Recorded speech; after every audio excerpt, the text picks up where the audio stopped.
If you can't say no to somebody, if you can't say no to somebody, you don't have power based on whatever you think you have power. I'll give you an example. Having, say, a house gives you a certain kind of power. But if anybody in the world who wants to can come just into your house and live there and do whatever, that house doesn't give you any power. And one of the greatest types of power is economic power. The great thing about economic power is in order to get economic power, you first have to do something that's useful to at least one person. In order to gain economic power, you first need to provide a product or a service or something that somebody else is willing to pay for. Now, the problem is with the welfare state, we don't have economic power, not in the real sense. You can't say no to anybody who has government force to take your money. You can't say, no, I'm not going to pay for this child that I didn't produce. You can't say, no, I'm not going to pay for this law I don't agree with. You can't say, no, I'm not going to pay for this stupid war that's nonsense. You can't say no. We don't have the power to say no. Now, human beings are the apex predator of the planet. It is in our nature to seek power. So what happens if people can't get access to useful power, to good power, to economic power? What happens if we create a world in which your economic power can be taken from you at any time for any reason? Well, in that case, people turn to other types of power. And the three types of power they turn to are violence, sex, and lunacy. Let's take a look at each of those. Young men in America right now are feeling very disempowered. And they're not just feeling very disempowered, they are very disempowered. They are economically disempowered. If any woman in the world, anyone in the country who just gets knocked up by any man in the country, everybody has to pay for that person's child. Everybody has to pay for their child care. Everybody has to pay for their government schools. So young men are feeling disempowered because they are disempowered, economically speaking. So they seek other types of power, and other types of power generally tend to be worse for society.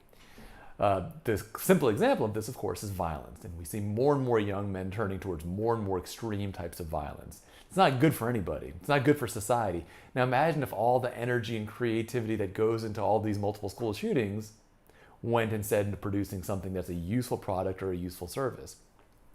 Right now, creating useful products and useful services doesn't give real economic power because other people can take it from you even though they've never earned it, even though you never consented, even though you never wanted to give it to them, they can take it from you. So that's what young men are doing. What about young women? We're looking in two directions. One, of course, is sexual. You look through Instagram, you see a lot of young women trying to rely on sexual power because, again, economic power is not available to them. If you are a young woman and you create a great product or service and you get paid for it, some other just useless garbage woman who just gets knocked up can take your money to pay for her incompetent childcare. Anybody can take your money to pay for their incompetent childcare. And that's frustrating and it's annoying. So instead of creating economic power, we see a lot of young women going towards sexual power instead. Now, what about the final type? The final type can be done by either men or women, and it's being done right now by both. And it's just straight up craziness. Now, historically, groups that were denied power just acted like insane people and used that sort of insanity as their currency of power.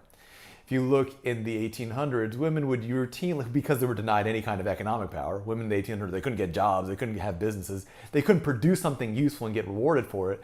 So they acted just like insane people that would constantly swoon and pretend to faint and do all this kind of lunatic behavior because that was their only source of power. They didn't have economic power as an option. Violence wasn't really an option, so they relied on crazy. And we see a lot of young people today relying on crazy. People who are shrieking about being trans and whatnot, that's relying on lunacy instead of economic power. And notice that lunacy gives them power. Their craziness actually gives them control. It's not imaginary, they have real control. They have the ability to shut down or create or unshut down TV shows. If they disagree with the particular viewpoints of an entertainment, they can shut down that entertainer. They have that kind of power. So if you take away economic power, you don't remove the human thirst for power. You just send it in terrible directions through violence, through sex, and finally through just straight up craziness. Now, what we need to do to bring economic power back is to end the welfare state completely, especially and including government schools. If you want to read some more about my thoughts on this, check out rmdglobal.net/pullout. If there's a dash between pull and out. And you can read the first 2 chapters free of my book, Pull Out: Men, Modern Life, and Mutiny.